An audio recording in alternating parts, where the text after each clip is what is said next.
तो अब आइए क्वेश्चन नंबर 4 को ज़रा समझते हैं, ठीक है? क्वेश्चन नंबर 4 क्या कह रहा है?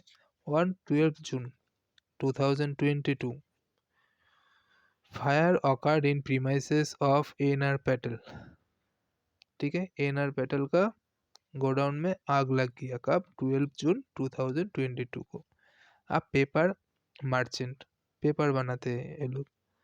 Most of the stock are destroy at cost of the stock salvage being 11,200, मतलब ज़्यादातर सामान सामान आग में जल गई और इन्होंने 11,200 बचा लिया, सॉल्वेज कर लिया, ठीक है? और क्वेश्चन में एक्स्ट्रा चीज क्या दिया हुआ है? In addition some stock was salvage in a damage condition. 11,200 का तो सामान बचा लिया, इसका साथ और भी कुछ बचा लिया। क्या? इट्स वैल्यूड, मतलब और जो दूसरा सामान बचा लिया उसका वैल्यूएशन करने के बाद देखा कि इसका एग्रीड एट 10,500, मतलब उन्होंने बेचने के लिए गया। जो ओनर ने दूसरा जो सामान बचाया उसको बेचने का सोचा, तो देखा कि कस्टमर ने 10,500 देने का राजी है। कस्टमर कह रहा है कि मैं इस जले हुए सामान का क्या करूँगा, मुझे 10,500 में दे दो। तो ओनर सोच रहा है कि मैंने 11,200 तो पहले बचा लिया, उसका बाद 10,500 का और भी बचा लिया, तो मेरा जितना भी क्लोजिंग स्टॉक निकलेगा ना, उन दोनों में से अगर हम उनमें से अगर मैंने इन दोनों को लेस कर दिया तो मेरा क्या है, क्या निकलेगा? एक्चुअल कितना लॉस हुआ है वो वाला निकलेगा। समझा? समझ गया ना? मेरा जो क्लोजिंग स्टॉक निकलेगा उनमें से सॉल्वेज तो ऐसे ही माइनस होता है, उसका साथ और भी अगर कुछ बचा लिया हो आपने उनको भी आप माइनस कर सकते हो, तो देन जाके आपको टोटल लॉस, मतलब कितना लॉस हुआ है उसको, उसे आप पाओगे, आपको मिलेगा, ठीक है? From the books of accounts, he follow the particular available his stock at the close of the account December 2021, मतलब इस साल शुरू होने का जब हुई थी तब इनको क्या हुआ था? ओपनिंग बैलेंस देखा कि बुक्स में 83,500 का था, मतलब पिछले साल का क्लोजिंग बैलेंस और इस साल का ओपनिंग बैलेंस सेम होता है ना, 83,500 का था, ठीक है? His purchase from first first ऐसा तो नहीं कह सकते, 1/1/2022, ठीक है? हिज परचेज फ्रॉम 1/1/22 टू, मतलब ओपनिंग डेट से जिस दिन आग लगी, देखो आग लगने का डेट, इस दिन तक amounted 1,12,000 and his sales during the period amounted 1,54,000, ठीक है? मतलब जिस पीरियड में आग लगी उस पीरियड तक, ओपनिंग से उस डेट तक हमारा परचेज ए वाला अमाउंट था 1,12,000 एंड हमारा और क्या, sales sales 1,54,000। On the basis of his accounts for past 3 years profit, past जितना भी ईयर हो हमें कोई मतलब नहीं बनता, ठीक है? पास्ट 3 ईयर प्रॉफिट से देखा है कि उन्होंने 30% सेल्स का ऊपर ग्रॉस प्रॉफिट अर्न करते हैं और इन्होंने क्या किया, 60,000 का इंश्योरेंस ले लिया। तो क्वेश्चन को सॉल्व करते हैं। पिछला वाला क्वेश्चन का तरह उतना भी ट्रिकी नहीं है, पूरा का पूरा सिंपल क्वेश्चन, इसको मुझे पहले करवाना चाहिए था, आप कर सकते हो, ठीक है? पूरा का पूरा इजी क्वेश्चन। तो पहले हमको क्या करना है, एक मेमोरेंडम स्टॉक अकाउंट क्रिएट करने का, ठीक है? मेमोरेंडम स्टॉक अकाउंट, मेमोरेंडम क्यों? क्योंकि हम ईयर एंडिंग में ट्रेडिंग अकाउंट नहीं बना रहे हैं, हम आग लगने आज जिस दिन आग लगे उस दिन तक ट्रेडिंग अकाउंट बना रहे, इसलिए मेमोरेंडम ट्रेडिंग अकाउंट कहते हैं। पूरा का पूरा सेम ही है, सिर्फ नाम बदल गया, ठीक है? तो मैं फॉर्मेट बना लेता हूँ, आप भी फॉर्मेट बना लो। हाँ, तो देख सकते हो मैंने एक मेमोरेंडम ट्रेडिंग अकाउंट बना लिया। अब मुझे लिखना है, तो क्या लिखेंगे?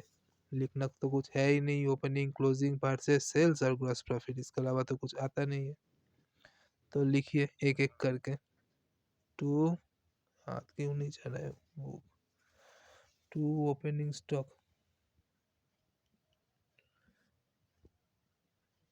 ठीक है? उसके बाद टू परचेस,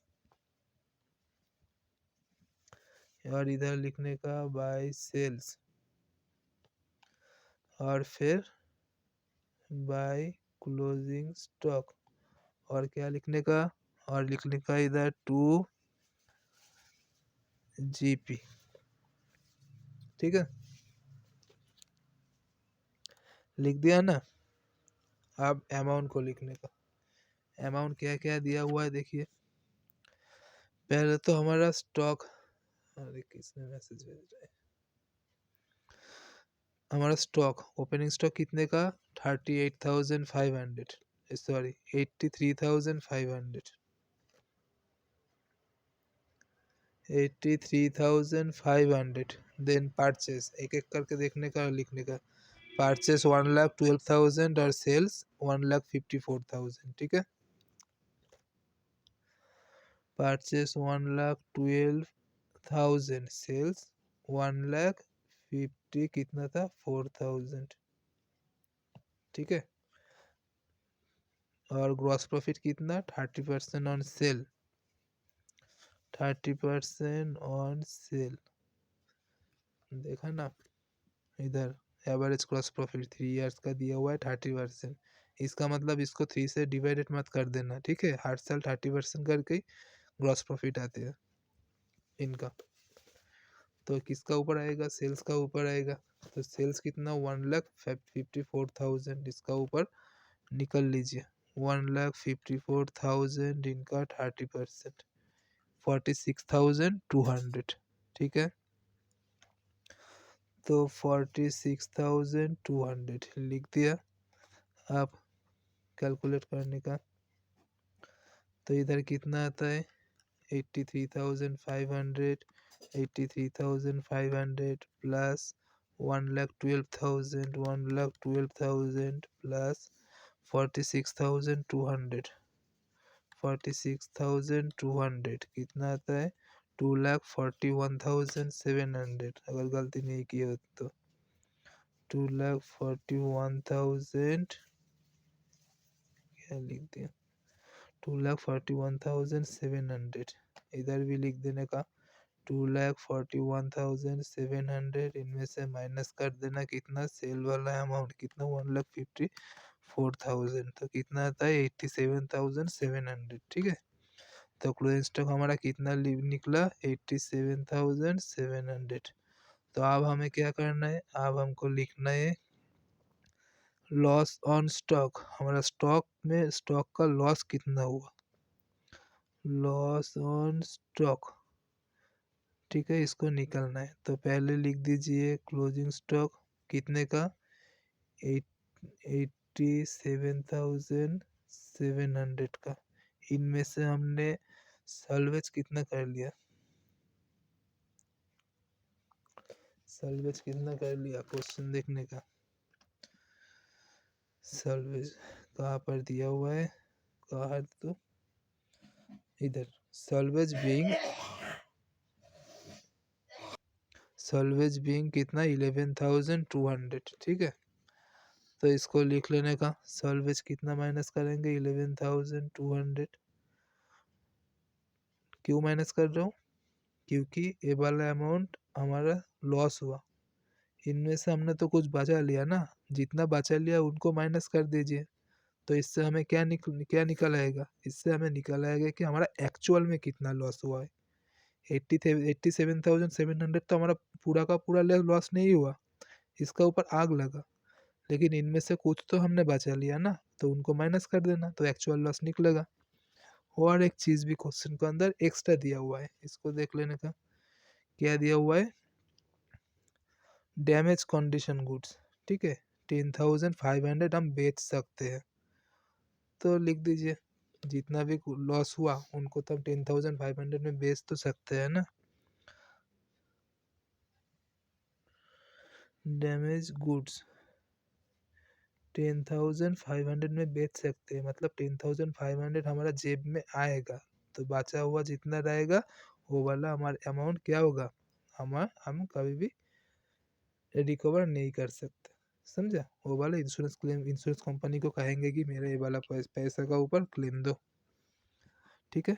तो 87,700, 87,700 माइनस 11,200, 1,200 माइनस 10,500, 10,500 कितना आता है, 66 66,000 मतलब ये हमारा एक्चुअल लॉस ऑन स्टॉक। ठीक है, और हमें क्या करना होगा, हमें क्वेश्चन ने कहा कि 60,000 का हमने इंसर्ट किया, तो फॉर्मूला पहले लिख लेने का। इधर आप फॉर्मूला लिख लो, फॉर्मूला क्या था मैंने आपको पहला वीडियो में बताया। देन हमारा क्या आता है, कॉन्सेप्ट आता है कि पहले लिखो कि कितने का हमने इंश्योरेंस लिया। हमने इंश्योरेंस लिया 60,000 का, देखा ना, 60,000 का इंश्योरेंस लिया। इसको डिवाइडेड करने का किससे, क्लोजिंग स्टॉक से डिवाइडेड करने का। ठीक है, 87,700 और मल्टीप्लाई करने का कितना, जो हम निकालना चाहते हैं, मतलब 66 का बराबर कितना मिलेगा। ठीक है, तो कैलकुलेट करना, 60,000 डिवाइडेड बाई 87,700। ठीक है, इनको मल्टीप्लाई करने का 66,000 का बराबर कितना मिलेगा, 45,153, मतलब 4 कर देना, 45,154। ये वाला अमाउंट हम इंश्योरेंस कंपनी को कहेंगे कि दो मेरा पैसा दो। ठीक है, क्वेश्चन नंबर 4 भी गया। आप क्वेश्चन नंबर 5 को देखते हैं।